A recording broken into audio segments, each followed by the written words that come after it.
पटना की पृष्ठभूमि एक नज़र। वर्तमान पटना का इतिहास प्राचीन पाटलिपुत्र से जुड़ा है। व्यापारिक महत्व के कारण पट्टन शहर या नगर से पटना शब्द का प्रयोग किया जाने लगा। मध्यकाल में पटना अजीमाबाद नाम से भी काफ़ी प्रचलित रहा।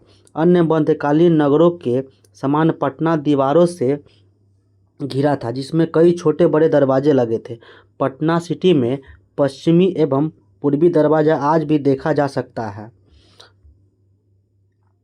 ये गंगा तट पर पटना का चित्र यहाँ पे दिया गया हुआ है। अफगान मुगल काल में बिहार सूबे का एक नाजिम था, सूबेदार होता था। 1704 ईस्वी में औरंगजेब का पोता अजीम उस शान बिहार का सूबेदार बना। अजीम ने पटना को एक नए ढंग से बसाया और इसे अजीमाबाद का नाम दिया। उसने मोहल्लों को बसाने का काम इस प्रकार से किया कि अजीमाबाद की सुंदरता बढ़ गई। लोदियों के मोहल्ले का नाम लोधी कटरा पड़ा। इस मोहल्ले के पास मुगल सेना के अधिकारी जहाँ रहते थे उसे मुगलपुरा कहा जा गया। शेरशाही परिवार के रहने की जगह कैवा सिकोह के नाम से जाना जाता। उलेमा, साहित्यकार, कवि, शायर का मोहल्ला मैदान फसाहत के नाम से बसा। 17 सब्र उस मुख्य न्यायाधीश का निवास स्थान सदर गली के नाम से मशहूर हुआ। हिंदू उमरा अधिकारी के कारण दीवान मोहल्ला आबाद हुआ। पटना में मोहल्लों का नाम पैसे के आधार पर पड़ा। उनमें से एक मोहल्ला ठठेरी बाजार, तांबे एवं पीतल के बर्तन बनाने वाले सैकड़ों परिवारों के कारण इस मोहल्ले का नाम ठठेरी बाजार पड़ा।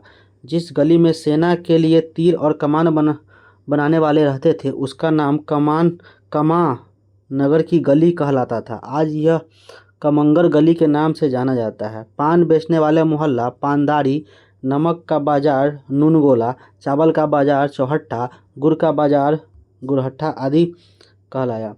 17वीं शताब्दी में अंग्रेज एवं डच व्यापारी कंपनियों के प्रयास से पटना एक मुख्य व्यापारिक केंद्र बन चुका था। अनेक जैन व्यापारी पटना में बसना शुरू कर दिए थे, जिनमें सबसे धनी व्यापारी हीरानंद शाह था। यूरोपीय व्यापारी के माध्यम से पटना का व्यापार मध्य एशिया, पश्चिम एशिया और अफ्रीका के तटवर्ती क्षेत्रों में यूरोप के देशों के साथ उन्नत रूप से होता था।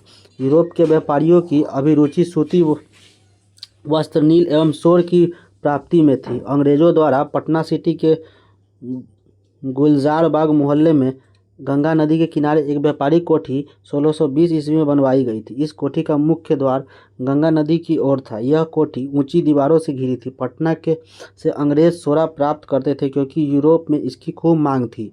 इससे बारूद बनाया जाता था। पटना के आसपास के क्षेत्र में सोरा इकट्ठा किया जाता था और इसे नाव गंगा के रास्ते हुगली फिर वहाँ से यूरोप ले जाया जाता था। पटना से चावल और चीनी बंगाल के बाज़ारों में जाता था। पटना के निकट लखावड़ कपड़ा उत्पादन प्रमुख केंद्र था। यहाँ देश विदेश के व्यापारी आते थे और माल खरीदते थे। बिहार में बड़े पैमाने पर रेशम वस्त्र बनाया जाता था। 1620 से 21 ईस्वी में अंग्रेजों द्वारा पटना में रेशम के धागे बनाने के कारखाने का निर्माण किया गया।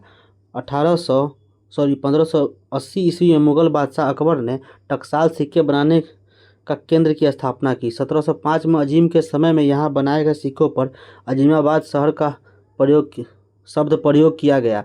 पटना शहर की पूर्वी सीमा पर माल सलामी मोहल्ला मुगल काल में व्यापारिक सामान या माल पर चुंगी जैसे सलामी की वसूली का केंद्र था।